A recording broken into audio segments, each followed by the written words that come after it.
রাজধানীর ওসমানী স্মৃতি মিলনায়তনে আয়োজিত জেলা প্রশাসক সম্মেলনের শেষ দিনে ডিসিদের সাথে বৈঠক শেষে স্বরাষ্ট্র উপদেষ্টা লেফটেন্যান্ট জেনারেল অবসরপ্রাপ্ত জাহাঙ্গীর আলম চৌধুরী বলেছেন, দেশ থেকে দুর্নীতি কমাতে ডিসিদের সহযোগিতা চাওয়া হয়েছে। আমাদের বড় আশা ছিল যে দেশ থেকে দুর্নীতি কমাতে হবে। দুর্নীতির সমূলে বিনষ্ট না করতে পারলে দেশের অগ্রগতি হবে না। এটা হলো আমাদের সবচেয়ে বড় সমস্যা, হলো দুর্নীতি। আইন শৃঙ্খলা পরিস্থিতি সন্তোষজনক উল্লেখ করে যতদিন ডেভিল থাকবে ততদিন অভিযান অব্যাহত থাকবে বলে জানান তিনি। শৃঙ্খলা উন্নতির জন্যই তো আমরা এই যে একটা অপারেশন চালাচ্ছি ডেভিল হান্ট, এটা তো আপনারা জানেন এবং আপনারা এই থেকে সাহায্য এবং সহযোগিতা করে যাচ্ছেন। এই জন্য আপনাদের আমি ধন্যবাদ জানাই। যতদিন ডেভিলরা থাকবে। জেলা প্রশাসকদের সাথে বৈঠক শেষে আইন উপদেষ্টা ডক্টর আসিফ নজরুল অভিযোগ করেন, বিগত সময়ে ফ্যাসিস্টরা ডিসিদের দিয়ে জনগণের উপর অত্যাচার নিপীড়ন চালিয়েছে। দেশের সবচেয়ে মেধাবী মানুষরা ডিসি হিসাবে কাজ করেন বা প্রশাসনে আসেন কম্পিটিটিভ পরীক্ষার মাধ্যমে। এত বড় রাষ্ট্রের একটা রিসোর্সকে গত ফ্যাসিস্ট রেজিম জনগণকে অত্যাচার করার জন্য, নিপীড়ন করার জন্য এবং তাদের অপকর্ম জায়েজ করার জন্য ব্যবহার করা হয়েছিল। তিনি জানান, যারা বিদেশে যাবেন তাদের ডাটাবেস তৈরির প্রস্তাব দিয়েছেন ডিসিরা। প্রশিক্ষণ যারা নিয়েছে তাদের ডাটাবেস অলরেডি আমাদের আছে।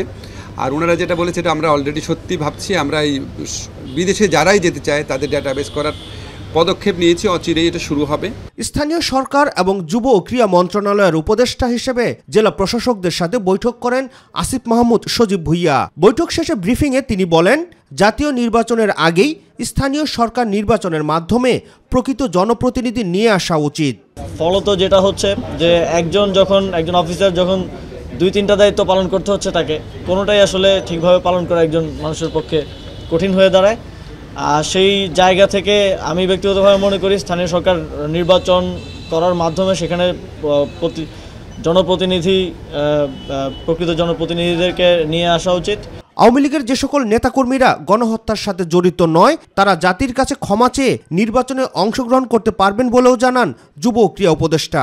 ইতিমধ্যেই আমাদের মাননীয় উপদেষ্টা নাহিদ ইসলাম বলেছেন যে যারা আওয়ামী লীগ করেছে কিন্তু কোনো প্রকার অন্যায় এবং গণহত্যা কিংবা অপরাধের সাথে যুক্ত নয়, তারা ক্ষমা চেয়ে আবার মেইন স্ট্রিমে স্বাভাবিক অবস্থায় ফিরে আসতে পারে এবং সেই জায়গা থেকে কেউ যদি নির্বাচন করে তাতেও কোনো বাধা নেই। সম্মেলনে পানি সম্পদ এবং পরিবেশ, বন ও জলবায়ু পরিবর্তন মন্ত্রণালয়ের কার্য অধিবেশনে যোগদান শেষে উপদেষ্টা সৈয়দা রেজওয়ানা হাসান জানান, এবারের নির্বাচন নির্দলীয় সরকারের অধীনে হওয়ায় ডিসিদের উপর রাজনৈতিক দলের কোনো প্রভাব থাকবে না। এইবারের তো একটা নির্দলীয় ব্যবস্থাপনায় হবে, কাজে এবারে ডিসিদের দলীয় তকমা থাকার কোনো কারণ নেই, কোনো সুযোগও নেই।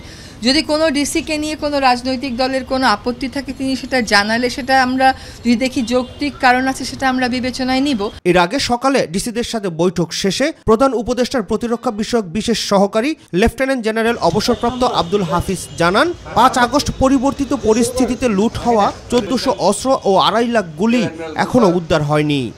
প্রায় 1400 অস্ত্র এখনো উদ্ধার হয়নি, যেগুলো 5 আগস্ট পরবর্তী সময়ে লুট হয়ে গেছিল। তার মধ্যে 1400 অস্ত্র উদ্ধার হয়নি। 2.5 লক্ষ বিভিন্ন বোরের গুলি এখনো উদ্ধার হয়নি। সেগুলো তাদের জেলাতে কোনো না কোনো জায়গায় আছে, সেগুলো সন্ত্রাসীদের হাতে পড়তে পারে এবং তারা ব্যবহার করতে পারে। রাকিব হাসান, মাই টিভি, ঢাকা।